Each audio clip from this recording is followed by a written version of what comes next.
تھے، آپ نے کدال لی تھی اور آپ نے 3 چوٹیں بھری تھی، اس میں چنگاری نکلی تھی۔ امیر المومنین نے کہا ہاں ہاں ایسا ہوا تھا۔ تو کہا آپ کو یہ بھی یاد ہوگا کہ ان چنگاریوں کی طرف دیکھ کر آپ مسکرائے تھے اور آقا نے کہا تھا میں دیکھ رہا ہوں قیصر و کسریٰ کی بیٹیاں تمہارے بستروں کو جھاڑ رہی ہیں، تم قیصر و کسریٰ کے کنگن پہن رہے ہو، تمہارے تاج و تخت قیصر و کسریٰ کے تمہارے قدموں میں پڑے ہیں اور اس کی فتح تو پہلے ہی طے ہے۔ حضرت امیر المومنین بے فکر ہو گئے اور ہوا بھی اللہ نے ایک ادنا غلام کے ہاتھ پر قیصر و کسریٰ کو فتح کرایا، اور فتح کے بعد ہوا بھی کہ قیصر و کسریٰ کی 2 شہزادیاں 2 بیٹیاں تھیں، ان کے بارے میں صحابہ کے درمیان مسئلہ ہو گیا کیا کیا جائے۔ آخر یہ طے ہوا یہ 2 شہزادیاں ہیں، ہمارے بھی 2 شہزادے ہیں حسن اور حسین، ان دونوں کو ہبہ کر دی جائے۔ تاریخ نے دیکھا ان دونوں شہزادیوں نے زندگی بھر حسن اور حسین کے بستروں کو جھاڑا ہے رضی اللہ عنہ۔ صحابہ کے ایمان اور یقین کی بلندی کا عالم یہ ہو گیا جو کہاں آقا نے مان لیا، جو بتایا اس پر نشانہ ساتھ لیا، یہ طے تھا کہ رسول اللہ نے بتایا ہے، آقا نے فرمایا بات ایسی ہوگی، سوت بر ادھر نہیں سوت بر ادھر۔ رو رہی ہے بیوی سراقہ بن جوشم بن مالک کو دیکھ کر کے حالت خراب ہو رہی ہے، آنکھوں کی کنکھیوں سے آنسوؤں کا ٹپکا لگا ہوا ہے۔ بیوی کو روتا ہوا دیکھا تو کہا کیا ہوا تو کیوں رو رہی ہے؟ میرے آنسوؤں کو دیکھ کر، آنکھوں کے ڈھلکتے چھلکتے پانی کو دیکھ کر کے رو رہی ہے؟ کہاں مجھے آپ کی زندگی کے ضائع ہو جانے کا خطرہ ہے، مجھے یوں لگتا ہے کہ آپ اس مرض سے باہر نہیں آئیں گے اور دنیا سے رخصت ہو جائیں گے، مجھے یوں لگتا ہے۔ مسکرا کر کے کہنے لگے ارے پگلی اندیشہ نہ کر میری موت کا، میں بھی مرنے والا نہیں ہوں، جب تک ان ہاتھوں میں قیصر و کسریٰ کے کنگن نہ پہن لوں تب تک مجھے موت نہیں آ سکتی۔ موت کا فرشتہ بھی لوٹ کر کے جائے گا، اس لیے کہ رسول اللہ کو میں نے یوں فرماتے ہوئے سنا تھا کہ سراقہ تو دیکھے گا کہ تیرے ہاتھ میں کسریٰ کے کنگن ہوں گے، چونکہ ابھی تک پہنے نہیں ہیں، اس لیے موت بھی امیر المومنین عمر بن خطاب رضی اللہ تعالیٰ عنہ کے زمانے میں فتح ہوا۔ آپ نے تلاش کروائے وہ کنگن اور ملے اس خزانے میں وہ کنگن، آپ نے سراقہ کے ہاتھوں میں پیشن گوئی کو پورا کرنے کے لیے پہنائے، اس کو دیکھنے کے بعد ہی ایک زمانے کے بعد ان کو موت آئی۔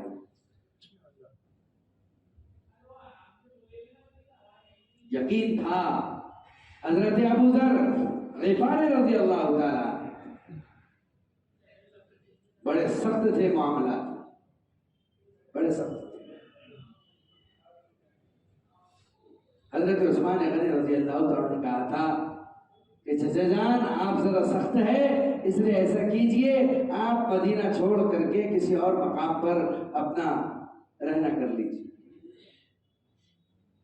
مقام ربضہ میں چلے گئے تھے حضرت ابو ذر غفاری۔ مقام ربضہ مکہ اور مدینہ سے دائیں جانب کو ایک جنگل کا علاقہ تھا، وہیں پر رہتے تھے بیوی بال بچوں کے ساتھ۔ ایک زمانہ وہیں پر گزرا جب سخت بیمار ہوئے، بستر سے لگ گئے، چھوٹی سی بیٹی تھی اور بیوی تھی، یہ کل کائنات تھی اور کچھ اونٹ وہاں پر تھے۔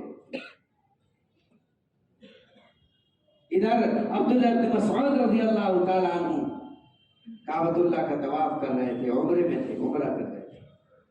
اچانک حضرت ابو ذر غفاری رضی اللہ تعالیٰ عنہ نے اپنی بیوی اور بیٹی سے کہا کہ میرے غسل کے لیے پانی گرم کرو، ایسا لگتا ہے میری موت کا وقت قریب آ گیا، اور کھانا تیار کرو، مجھے آثار ظاہر ہو رہے ہیں کہ میں مر جاؤں گا۔ بیوی نے کہا آپ کیسی باتیں کر رہے ہیں؟ کہا مجھے ایسا لگ رہا ہے کہ اب میری موت قریب ہے، لیکن تم کھانا تیار کرو۔ تو کہا کس کے لیے تیار کرے؟ کہا کچھ مسافر آئیں گے جو مجھے غسل دیں گے، مجھے کفنائیں گے اور میری جنازہ پڑھائیں گے۔ اب کون آئیں گے اس مقام پر، اس جنگل میں کون آنے والا؟ ہمیں تو ایسا لگتا ہے کہ آپ کی جنازہ بھی ہم کو ہی پڑھنا پڑے گا، آپ کی کوئی جنازہ پڑھانے والا نہیں ہوگا۔ کہا نہیں، مجھے نبی کریم صلی اللہ علیہ وسلم نے یہ فرمایا تھا کہ ابو ذر تو اس حال میں مرے گا کہ تو اکیلا ہوگا، لیکن اللہ تیرے میتے کو بغیر جنازے کے دفنانے نہیں دے گا، بغیر نماز جنازے۔ اب حضرت ابو ذر غفاری قدم اکھڑنے جا رہا ہے، ادھر بیوی پریشان، بچی پریشان، کیسے ہوگا، کیا ہوگا؟ کھانا بنانے کے لیے کہہ رہے ہیں، پانی گرم کرنے کے لیے کہہ رہے ہیں۔ بس پھر کیا تھا، اب اس راستے سے تو کوئی گزرنے والا نہیں تھا، جنگلوں کا راستہ تھا۔ اچانک طواف کرتے کرتے عبداللہ ابن مسعود کے پاس امیر المومنین جو اس وقت تھے عثمان غنی رضی اللہ تعالیٰ عنہ، ان کا ایک ہرکار آیا اور ایک خط پھیلایا اور کہا ابھی اسی وقت امیر المومنین عثمان غنی رضی اللہ تعالیٰ عنہ نے آپ کو مدینہ بلایا اور کہا ہے کہ جتنی جلدی ہو سکے فوراً عمرہ نمٹ کر کے ہمارے پاس آئیے، آپ سے بڑی اہم باتیں کرنے ہیں، ہو سکے تو کوئی اور راستہ اختیار کیجئے جو شارٹ کٹ ہو۔ آپ عمرے سے فارغ ہوئے، آپ کے ساتھیوں سے پوچھا تم میں کا کوئی ایسا ہے جو ایسا راستہ جانتا ہے کہ جو بالکل شارٹ کٹ مدینے تک جائے؟ ایک نے کہا ہاں، جنگل ہو کر کے ایک راستہ گزرتا ہے، میں اسے جانتا ہوں، وہ انہیں مقام ربضہ کے راستے سے لے کر کے ادھر یہ ربضہ کے قریب آئے، ادھر عبداللہ ابن مسعود قدم اکھڑا، کلمہ پڑھتے ہوئے رخصت ہوئے۔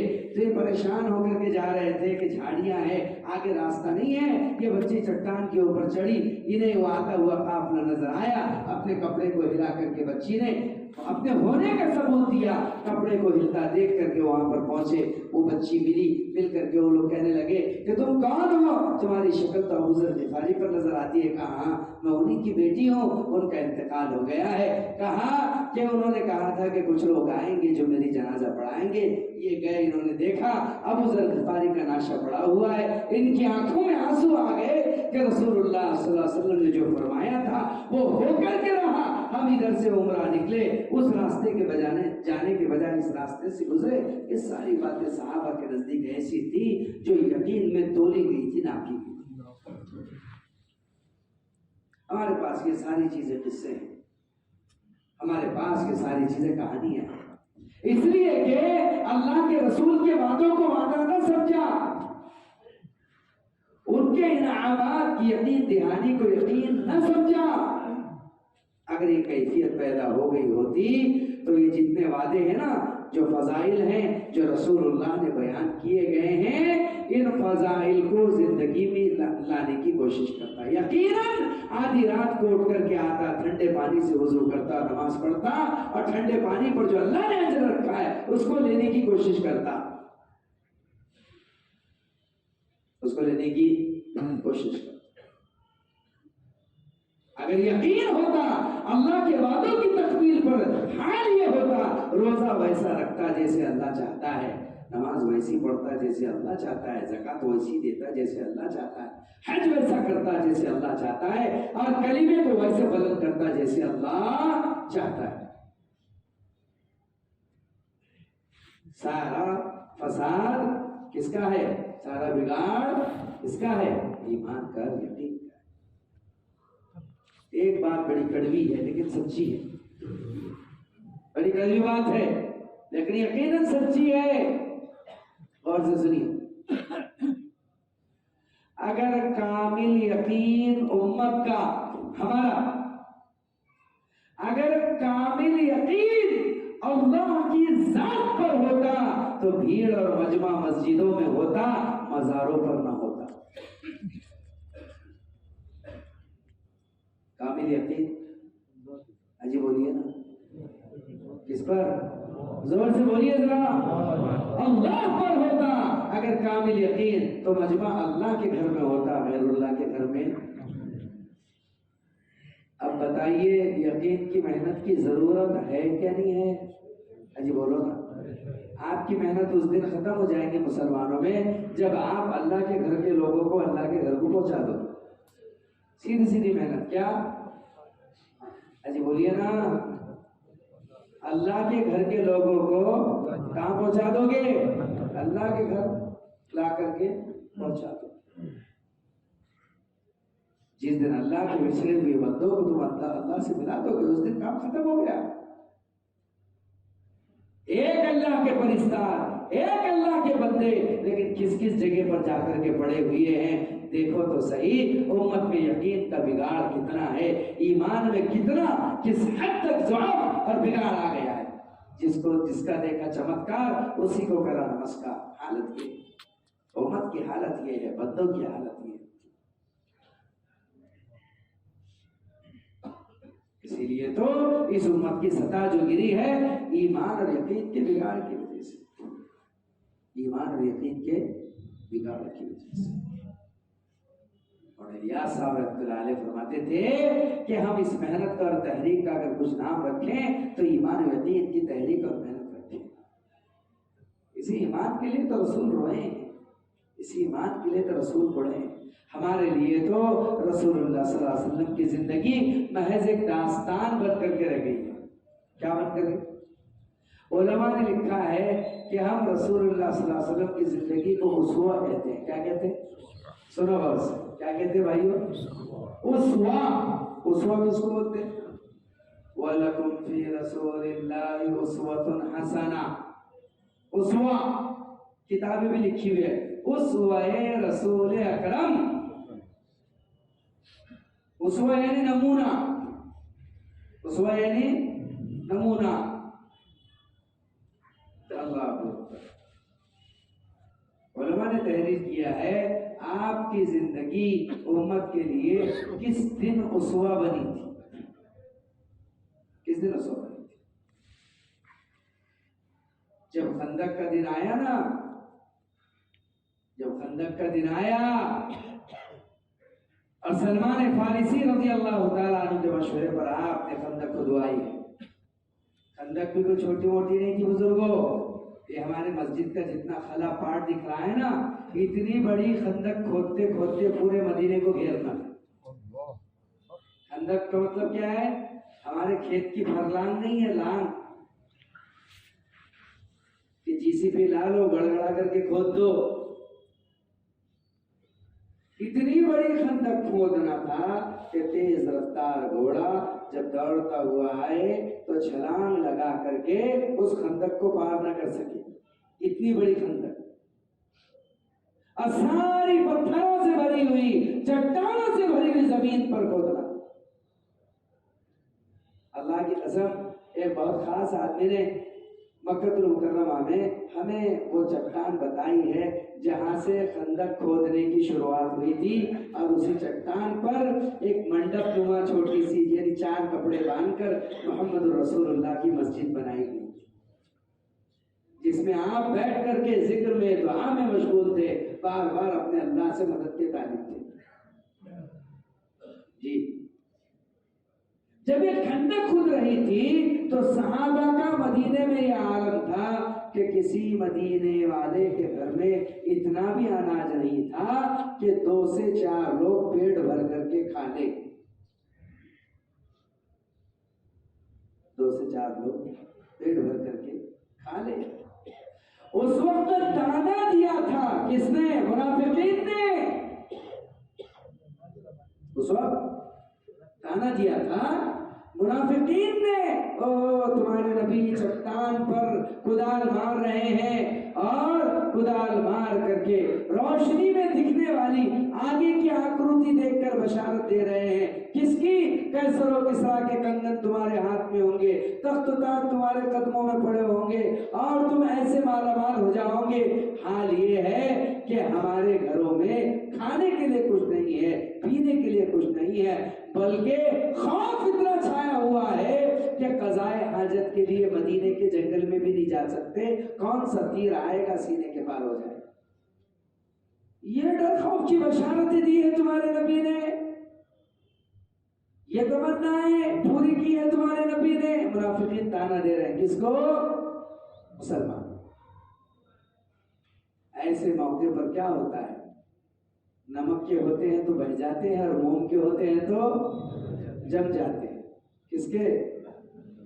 نمک کے ہوتے ہیں تو بہ جاتے ہیں، موم کے ہوتے ہیں تو جم جاتے ہیں. صحابہ کرام میں سے بعض نے کہا کہ ہمیں چاہیے کہ یہ حالات جو یہ کہہ رہے ہیں اللہ کے رسول کو بتائے جائیں. ایسی کنڈیشن ہے صحابہ کی. اور بتائیں ہم میں سے ہر ایک کے پیٹ پر ایک پتھر پڑا ہوا ہے اور اس پر آڑی اس طریقے سے دیکھیے ایسی چادر بندی ہے. جیسے احرام ہوتا ہے نا, یہاں پیٹ پر پتھر ہوتا تھا اور یہ ایسی یہاں سے چادر باندھتے تھے اس پتھر سامنے سے بھی. کیوں؟ تاکہ یہ پیٹ کا جو خالی حصہ ہے اس میں پتھر رہے تو کمر سیدھی رہے, یعنی پیٹ بھرا ہوا ہے. اب اندر سے تو پتھر پیٹ میں نہیں ڈال سکتے تھے بیچارے, اس لیے پتھر کہاں باندھ رہے تھے؟ جی ہاں, اس دور میں پیٹ پر پتھر باندھ کر کے کام کرتے تھے. ہم تو اس دور میں سید احمد خان صاحب مکی کہتے تھے کہ اس دور کے لوگوں کے پیٹ پر پتھر بندھا کرتے تھے, ارے تمہارے پیٹ پر تو مرغیاں بندھی ہوئی ہیں.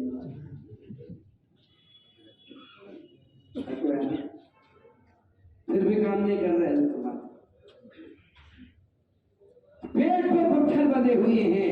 تو صحابہ نے اللہ کے رسول سے کہا, اللہ کے رسول حالت غربت کی, فقر و فاقے کی پریشانی کی ہے کہ ہمارے پیٹ پر پتھر بندھے ہوئے ہیں اور ہمارے گھروں میں کچھ نہیں ہے, خوف داری ہے. اس لیے اللہ کے رسول صلی اللہ علیہ وسلم ایسے اسی بات کہی جا رہی ہے. اس وقت رسول اللہ صلی اللہ علیہ وسلم روئے تھے اور رو کر کے اس وقت آپ نے اپنے پیٹ سے اپنا کپڑا ہٹایا تھا اور کہا تھا, میرے صحابہ تمہارے پیٹ پر ایک پتھر بندھا ہوا ہے, تمہارے نبی کے پیٹ پر دو پتھر بندھے. یہ تھا اسوا. کیا تھا؟ یہ تھا اسوا. یہ تھا اسوا. آج اس اسوے اور نمونے پر کون اترتا ہے صاحب؟ نبی کی شریعت میٹھی میٹھی چاہیے, نبی کا دین میٹھا میٹھا چاہیے. کچھ ہو نہ ہو ہمیں جواز میں بٹھائیے. تم مفتی اس لیے ہو, تم مولوی اس لیے ہو کہ ہمیں جواز میں چلائیے. شریعت, سنت, تقوی ایک طرف رکھو. اس دور میں تو تقوی کی بات کرنے والا مجرم نظر آتا ہے. اگر کوئی تقوی کا بیان کر دے سارے چیخنے چلانے لگتے ہیں, اب ہوتا کیا وہ, اب چلتا کیا وہ. یعنی تقوی کی باتوں کو انہوں نے بنا دیا. کوئی تقوی کی بات کر لے, کوئی متقدمین کی بات کر لے تو پریشان ہو جاتے ہیں, کہتے ہیں اس مسئلے پر چلاؤ, مسئلے پر چلاؤ. میرے عزیز و بزرگ اور دوستو, ہمارے بڑوں کی نگاہ قبولیت پر ہوتی ہے, ہونے پر نہیں ہوتی. کیا پر ہوتی ہے؟ جی ہاں, بے شک مسئلے پر نماز ہو جاتی ہے لیکن تقوی پر قبول ہو جاتی ہے. مسئلے پر نماز ہو جاتی ہے, کوئی کوئی نہیں ہوتی. کچھ نہیں ہے, ہاف پینٹ ٹی شرٹ ہے تو اکیلے پڑھ لے, اتنا ہی کپڑا ہے تو اتنے پر ہی پڑھ لے. مسئلے پر ہو جاتی ہے, انکار نہیں, لیکن تقوی پر قبول ہو جاتی ہے. بڑوں کی نگاہ قبولیت کی طرف ہے, ہر عمل کی قبولیت کی طرف ہے. اس لیے معیار بھی جو بات کا دیا جاتا ہے وہ دوسرا دیا جاتا ہے. اس لیے رسول اللہ صلی اللہ تعالی علیہ وسلم کی فقر و فاقے کی زندگی سامنے رکھی جا رہی ہے, اس لیے کہ کام کرنے والے کو اس سے جوجھنا ہے, اس سے جوجھنا ہے. دنیا میں کوئی ایمان والا, کوئی تقوی والا, کوئی زہد والا, کوئی پرہیزگاری والا اور کوئی اس دعوت کے اندر چلنے پھرنے والا ایسا ہو ہی نہیں سکتا کہ اس کی حیات اور اس کی زندگی بغیر امتحان کے گزر جائے. ایسا نہیں ہو سکتا. اس لیے کہ اگر امتحان نہیں آیا تو کھرے اور کھوٹے میں کیا امتیاز پایا؟ کھرے اور کھوٹے کا امتیاز کس میں ہے؟ امتحان میں. امتحان میں آج اگر کسی کو مرکز نظام الدین کا چلتا ہوا لنگر نظر آتا ہے تو اس لنگر کے پیچھے کی داستان بھی نظر آنا چاہیے. آج اگر کسی کو مکہ اور مدینے کی مہمان نوازیاں, وہاں کی عمارتیں, وہاں کی زیبائش, وہاں کی رہنائی اور کروڑوں اربوں ملین ڈالروں میں کھیلتی پھولتی پنپتی انسانیت نظر آتی ہے تو اس کے پیچھے قربانی کا معیار بھی معلوم ہونا چاہیے.